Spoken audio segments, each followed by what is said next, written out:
जय श्री महाकाल, जय बाबा साहब। आप सभी का स्वागत है इस वीडियो चैनल में, जो कि बाबा साहेब के एरोमा थेरेपी से जुड़ी हुई है। मैं विनय आर्य आप सभी का स्वागत करता हूं। हम इस वीडियो में ग्रह नक्षत्र में शुभकारी जो इत्र होते हैं, कैसे ग्रहों को आप साध सकते हैं, किस तरीके से ग्रहों के जो दोष होते हैं उनको आप दूर कर सकते हैं, वो सब हम इस वीडियो में चर्चा करेंगे, जो कि सुगंध चिकित्सा या एरोमा थेरेपी का एक भाग है।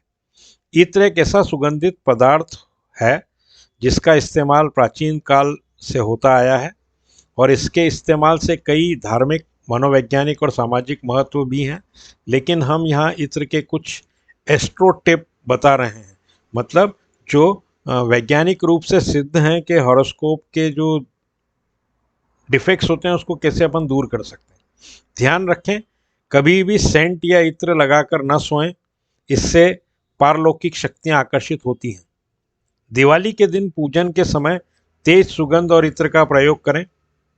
ऐसी मान्यता है कि इस दिन अच्छे और तेज इत्र का प्रयोग करने से लक्ष्मी जी की कृपा तुरंत प्राप्त होती है और घर में धन संबंधी सभी समस्याएं जो उत्पन्न हुई हैं उनका अंत हो जाता है या उत्पन्न नहीं होती हैं। हनुमान जी को अर्पित जो इत्र करते हैं उसके बारे में चर्चा करते हैं। तो मंगलवार के दिन हनुमान जी को चोला चढ़ाने के लिए चमेली के तेल का उपयोग करें या चमेली के इत्र का उपयोग करें। साथ ही चोला चढ़ाते समय एक दीपक हनुमान जी के सामने जलाकर रख दें। दीपक में भी चमेली के तेल का ही उपयोग करें और वहाँ पर चमेली के इत्र का छिड़काव करें, मतलब मंदिर में छिड़काव करें। चोला चढ़ाने के बाद हनुमान जी को गुलाब के फूल की माला पहनाएं और केवड़े का इत्र हनुमान जी की मूर्ति के दोनों कंधों पर थोड़ा थोड़ा छिटक दें। मतलब जो आप उपयोग कर रहे हैं चमेली का तेल, वो तो चढ़ाना ही है, उसके अलावा आपको वहाँ पर चोला चढ़ाने के बाद दोनों कंधों पर केवड़े का जो इत्र है वो छिड़कना है। अब एक साबुत पान का पत्ता लें और उसके ऊपर थोड़ा गुड़ व चना रखकर हनुमान जी को इसका भोग लगाएं। इसके बाद वहीं बैठकर तुलसी की माला से नीचे लिखे जो हनुमान जी का मंत्र है उसका कम से कम 5 माला का जाप करें। वो मंत्र बताना यहाँ उचित नहीं है, इसलिए मैं वो मंत्र नहीं बता रहा हूँ। अब हम आते हैं शुक्र ग्रह की शुभता के लिए। तो शुक्र ग्रह अगर आपका अस्त है या शुक्र कमज़ोर है तो आपने क्या उपचार करना है, कौन से इत्र का उपयोग करना है, इसके बारे में हम बात करते हैं। शुक्र को जगाने के लिए आचरण की शुद्धि अत्यंत आवश्यक है। जातक या जातिका को इत्र का प्रयोग करना चाहिए। इसके अलावा जब भी समय मिले शुक्ल पक्ष के शुक्रवार को माता लक्ष्मी को इत्र एवं श्रृंगार की वस्तु भेंट करें। इस उपाय से पति पत्नी के बीच जहाँ प्रेम बढ़ेगा वहीं घर में धन एवं समृद्धि भी बरकरार रहेगी और यश कीर्ति आएगी। तो आपने शुक्रवार के दिन जो इत्र का उपयोग करना है वो होना चाहिए गुलाब का इत्र। अब आते हैं बुध नक्षत्र में जन्मे जो जातक हैं उनके लिए क्या जरूरी है। तो जो जातक हैं जिनका जन्म बुधवार या बुध नक्षत्र में हुआ है, तो आपको बुधवार के दिन चमेली का इत्र पीपल के पेड़ पर छिड़कना है। इससे इस नक्षत्र के लोगों को निश्चित रूप से लाभ मिलेगा, धन धान्य से समृद्ध होंगे और बुद्ध भगवान की कृपा रहेगी। तो चमेली का तेल दीपक में जलाना है और चमेली का इत्र जो है वो पीपल के पेड़ पर छिड़कें। अब अगर रोजगार में वृद्धि की हम बात करें तो दीपावली पर महालक्ष्मी जी के पूजन के समय माँ को इत्र चढ़ाएं। उसमें से एक फुलेल लेकर, मतलब फोया जो रुई का रहता है, माँ को अर्पित करें। फिर पूजा के पश्चात उसी शीशी में से थोड़ा इत्र स्वयं को लगा लें। इसके बाद रोजाना इसी इत्र में से थोड़ा सा लगाकर कार्यस्थल पर जाएं तो रोजगार में वृद्धि होने लगेगी। यहाँ पर जिस इत्र का उपयोग करना है वो या तो ऊद का इत्र है या फिर चंदन का इत्र है। दो इत्र में से एक इत्र का आपको उपयोग करना है। अब पर्स में अगर हमें बरक्कत चाहिए, यदि आप चाहते हैं कि आपका पर्स हमेशा नोटों से भरा रहे, तो आपने भूरे रंग के पर्स में 10 रुपए के 2 या 20 रुपए का एक नोट चंदन का इत्र लगाकर रखना है। अब ये जरूरी क्या है, चूंकि यहाँ पर माध्यम जो है वो नोट है, उसकी जगह आप कपड़ा भी रख सकते हैं, कागज भी रख सकते हैं, लेकिन जो विशेष है वो ये है कि आपको चंदन का इत्र उस पर लगा के रखना है। अब आर्थिक हानि से अगर बचने की बात करें हम, तो आर्थिक हानि जो है उससे अगर हमें बचना है तो क्या उपाय हैं उनको देख लेते हैं। यदि आपको अचानक धन का नुकसान होता है तो आप 7 शुक्रवार को किन्हीं 7 सुहागिनों को अपनी पत्नी के माध्यम से लाल वस्तु उपहार में दें और इसके साथ शमामा का इत्र भी उन्हें लगाएं।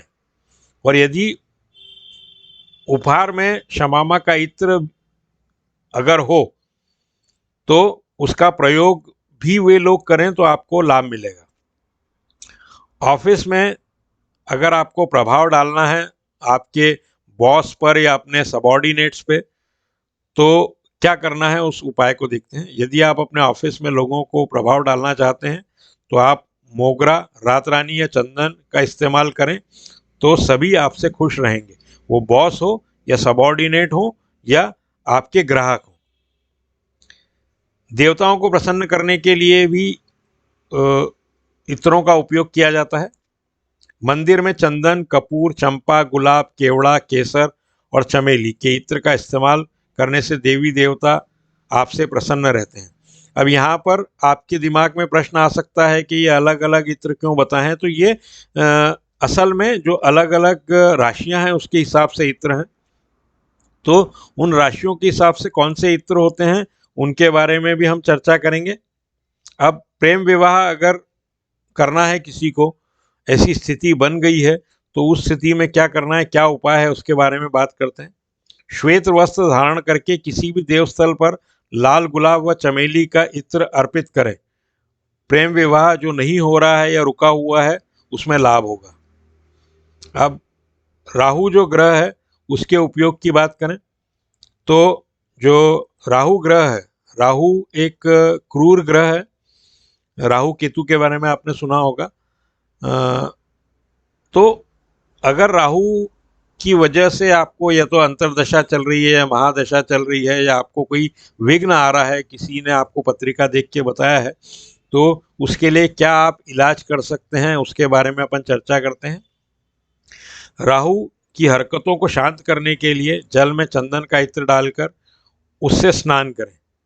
तो रोज अगर आप स्नान करते समय चंदन का इत्र उस पानी में जिससे आप स्नान कर रहे हैं उसमें डालेंगे तो आपको राहु की दशा या अंतर्दशा में काफ़ी सहूलियत मिलेगी, आपको कार्य कुशलता मिल जाएगी। इससे राहु कुछ हद तक शुभ असर देने लगेंगे।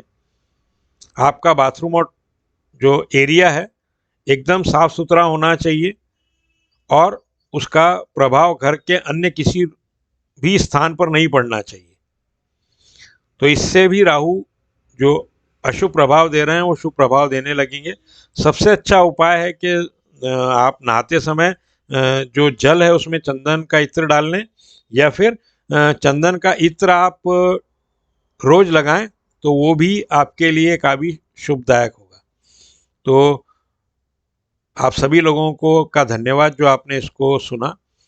ये वीडियो आपको अलग अलग बाकी राशियों के बारे में भी हम यहाँ लेना चाहते थे, लेकिन समय की बाध्यता है, तो वो भी हम आपको, अगर आप ईमेल जो फ्रंट उसमें आपने ईमेल देखे हैं तो उन ईमेल के ऊपर आप मेल कीजिए, तो उन मेल का हम जवाब देंगे। और अलग राशियां जो यहाँ पर हमने नहीं ली हैं उन राशियों के बारे में भी आपका जानकारी लेना है या ग्रह के बारे में जानकारी लेना है या आपकी एक स्पेसिफिक कोई प्रॉब्लम है उसकी भी अगर आप जानकारी लेना चाहते हैं तो आप मेल कर सकते हैं, और उस मेल का जवाब हम आपको देंगे कि किस तरीके से जो एरोमा थेरेपी है या इत्र का उपयोग है या सुगंध चिकित्सा है, उससे किस तरीके से हम हमारे जो प्लैनेट्स हैं, जो ग्रह हैं, नक्षत्र हैं, उनकी भी शांति कर सकते हैं, और किस तरीके से हम सुखी रह सकते हैं, उन सब की हम चर्चा इस वीडियो में कर चुके हैं।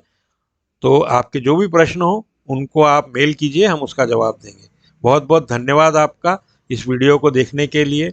अपने मित्रों को से भी शेयर कीजिए, जिससे सबकी समस्या का समाधान हो सके, ऐसी आशा के साथ। जय श्री महाकाल, जय बाबा साहेब।